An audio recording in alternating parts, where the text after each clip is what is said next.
চলতি বছরের মাঝামাঝিতে বাংলাদেশের সঙ্গে সম্পর্ককে সোনালী অধ্যায় হিসেবে তুলে ধরতে ভারত গত ৫ই আগস্টে পট পরিবর্তনের পর থেকে দুই প্রতিবেশীর রাজনৈতিক ভালো সম্পর্ক যাচ্ছে না। অন্যদিকে পাকিস্তানের সঙ্গে অন্তর্বর্তীকালীন সরকারের ঘনিষ্ঠতাই বাড়ছে, দৃশ্যমান হচ্ছে সংঘাতা।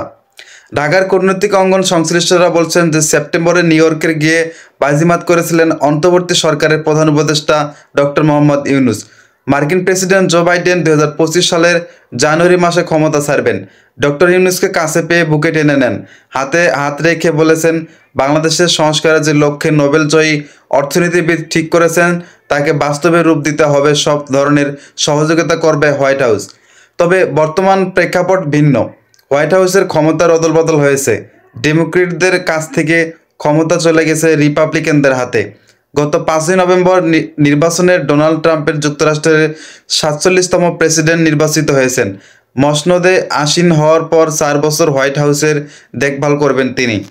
ট্রাম্পের বিজয়ের পর বাংলাদেশের অন্তর্বর্তী সরকারের সঙ্গে সম্পর্ক কেমন হবে সেটি এখনও প্রশ্ন। সংশ্লিষ্ট বৌদ্ধমহল মনে করেছে ট্রাম্পের প্রেসিডেন্সিতে ঢাকা ওয়াশিংটন সম্পর্কের কিছু ক্ষেত্রে পরিবর্তন আসার পাশাপাশি কাজ করার ধরনের পরিবর্তন আসতে পারে। তবে বাংলাদেশ ইস্যুতে মোটা দাগে অমূল্য পরিবর্তনও আনবে না মার্কিন যুক্তরাষ্ট্র। এছাড়া অন্তর্বর্তী সরকারের চীনের সঙ্গে সম্পর্কের ক্ষেত্রে ধীরে চলো নীতিতে সামনে এগোচ্ছে। সেজন্য বেইজিং বাংলাদেশের রাজনৈতিক সরকার গঠনের দিকে তাকিয়ে আছে। দেশটির ঢাকায় নিযুক্ত কূটনীতিকরা বিএনপি জামাত সহ বিভিন্ন রাজনৈতিক দলের নেতাদের সঙ্গে বৈঠক করে যাচ্ছে। সংশ্লিষ্ট বলছেন যে ৫ই আগস্টের পর ভারতের সঙ্গে টানপোড়েনের কমাতে চলতি মাসে ঢাকায় বৈঠক বসেছিলেন দুই দেশের পররাষ্ট্র সচিবরা।